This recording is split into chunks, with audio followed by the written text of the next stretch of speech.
पाई network की तरफ से एक नया अपडेट आ गया है जिसका नाम है .py डोमेनेस। इस अपडेट के बारे में मैं आपको पूरा डिटेल में समझाने वाला हूँ। .py डोमेनेस किसके लिए इम्पोर्टेंट है और इससे फ्यूचर में क्या इम्पैक्ट पड़ने वाला है, क्या आपको इससे फ़ायदे होने वाला है या फिर नुकसान होने वाले हैं। और हाँ, उसके साथ ही मैं आपको Web3 के बारे में भी बिल्कुल आसान पासान समझाने वाला हूँ, क्योंकि ये जो पूरा अपडेट है इसके ऊपर ही डिपेंड करता है।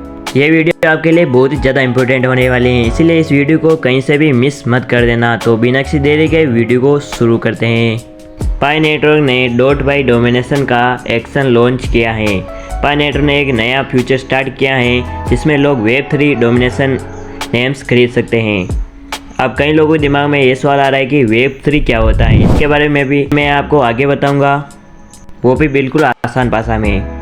.py स्टेशन के साथ आता है, जैसे अभी इंटरनेट पे होता है .com .net, वैसे ही पाई अपना स्टेशन इंटरनेट डोमेन सिस्टम बना रहा है जिसे Web3 का पार्ट कहा जाता है। अब बात करते हैं ये वाला अपडेट कब से स्टार्ट हुआ है। ये अपडेट ऑफिशियली स्टार्ट हुआ है 12 जून 2025 से, और अब से हर वीक नए डोमेन नेम ऑक्शन के लिए रिलीज होंगे। अब बात करते हैं हर वीक कितने डोमेन मिलेंगे। हर वेडनेसडे 5 नए डोमेन ऑक्शन के लिए अनलॉक किए जाएंगे, जैसे एग्जाम्पल के लिए shop.py, business.py, इस तरह से नए डोमेन्स आएंगे। अब बात करते हैं ऑक्शन कैसे चलेगा। ऑक्शन हर वेडनेसडे स्टार्ट होगी और फ्राइडे को एंड होगी। आप अपने पाई कॉइन से उस डोमेन के लिए बेट लगा सकते हैं, यानी एक तरह से आप उसके ऊपर नीलामी लगा सकते हैं या फिर आप उससे बोली भी बोल सकते हो। जो व्यक्ति जितना ज़्यादा बोली लगाएगा वो ही जीतेगा और वो नेम उसका हो जाएगा। और हाँ, अगर कोई लास्ट मोमेंट में कोई बेट खरीदता है तो उसके लिए टाइमर थोड़ा बढ़ा दिया जाता है ताकि उसे फेयर चांस मिले। ओके, अब बात करते हैं डोमेन लेने के क्या फ़ायदे हैं। सबसे पहला फ़ायदा ये है कि ये आपका खुद का डिजिटल एसेट्स बन जाता है। फ्यूचर में काफ़ी वैल्यू हो सकती हैं। आप इसे यूज कर सकते हो अपने बिजनेस के लिए, पर्सन आइडेंटिटी के लिए, फ्यूचर पाई DApps में लॉगिन आईडी के रूप में।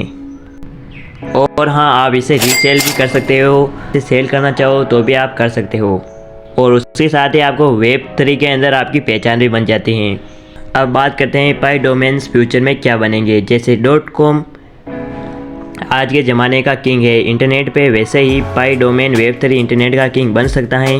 इसलिए अगर आप अर्ली यूज़र हो तो आपको बेस्ट डोमेन नेम मिल सकता है और उनकी फ्यूचर वैल्यू काफ़ी हाई हो सकती हैं।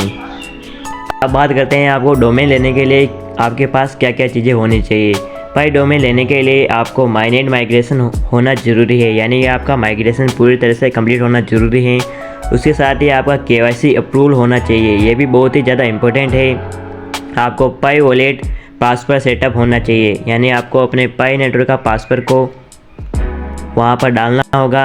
यानी अगर आप पाई नेटवर्क के सीरियस यूजर हो या चाहते हो कि Web3 में आपकी एक पहचान हो तो ये डोमेन फ्यूचर इन्वेस्ट के रूप में बहुत ही काम आएगा। और अगर आप सोच रहे हो कि पाई डोमेन लेना चाहिए या नहीं लेना चाहिए, तो मैं आपको सजेस्ट करूँगा कि आपको ये लेना चाहिए, लेकिन उसके साथ ही आपको स्मार्ट नेम को चूज़ करना है ताकि आप फ्यूचर में उसे बेच सको या फिर खुद के लिए अच्छे से यूज कर सको।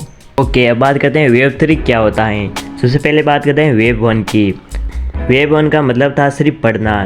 1990 में वेबसाइट थी, यह सिर्फ ब्लॉग टाइप साइट थी। आप सिर्फ पढ़ सकते थे, कमेंट भी नहीं कर सकते थे, यानी कि यूजर्स को कोई भी कंट्रोल नहीं था। अब बात करते हैं Web 2.0 क्या है। Web 2 के अंदर आप कंटेंट भी पढ़ सकते थे और खुद भी लिख सकते थे, जैसे यूट्यूब वीडियो बनाना, अपलोड करना, फेसबुक इंस्टाग्राम फोटो शेयर करो।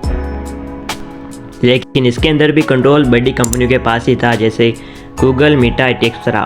लेकिन Web 2 के अंदर भी कंट्रोल सिर्फ कंपनियों के पास था, जैसे गूगल, मेटा, एक्सेट्रा। और अब आता है Web 3। Web 3 का मतलब है पढ़ना लिखना अपना कंट्रोल। Web 3 के 3 मेन फ्यूचर हैं।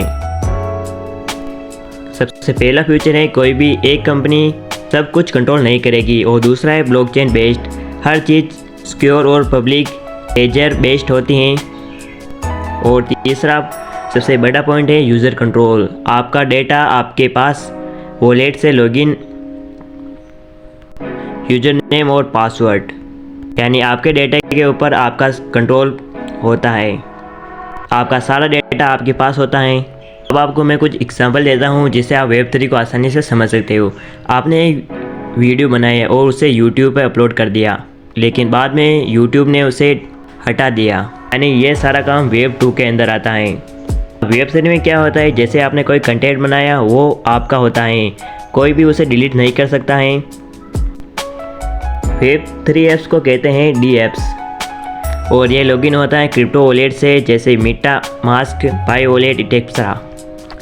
वेब3 में क्या होता है उसके बारे में बात कर लेते हैं। तो सबसे पहले होता है crypto coin, NFT and digital ownership, और उसके साथ होता है ब्लॉकचेन डोमिनेंस, जैसे हम अभी .पाई की बात कर रहे हैं, पाई नेटवर्क द्वारा लॉन्च किया गया था और ये भी वेब3 के अंदर ही आता है। और भी बहुत सारी चीज़ें हैं, आप इन्हें रीड कर सकते हैं। अब बात करते हैं इससे आपको क्या फ़ायदे हैं। आप अपने डेटा के मालिक हो, आपको मिलेगा रियल ओनरशिप, आप बना सकते हो अपना डिजिटल आइडेंटिटी और आपको कोई भी थर्ड पार्टी ऐप ब्लॉक नहीं कर सकता है। यानी कि वेब3 एक नया इंटरनेट का दौर है जिसमें आप सिर्फ यूज़र नहीं बल्कि मालिक भी होते हो। अगर आप वेब3 प्रोजेक्ट में अभी से जुड़ते हो, जैसे पाई नेटवर्क या डोमेन प्रोजेक्ट, तो फ्यूचर में आपको डिजिटल आइडेंटिटी और अर्निंग दोनों सिक्योर रहेगा। ओके, अब बात करते हैं आप पाई नेटवर्क के अंदर अपने डोमेन को कैसे बाई कर सकते हो। तो उसके लिए आपको डोमेन्स पर क्लिक कर देना है।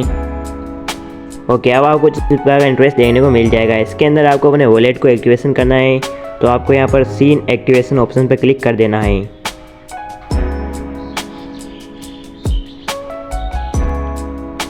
ओके, फिर आपको चॉइस वॉलेट का पासवर्ड डाल देना है और इसे लॉगिन कर लेना है। उसके बाद आपको यहाँ पर गेट लगाने का ऑप्शन देखने को मिल जाएगा। तो ये था आज का वीडियो। आपको अगर वीडियो पसंद आया हो तो चैनल को सब्सक्राइब और वीडियो को लाइक जरूर से कर देना।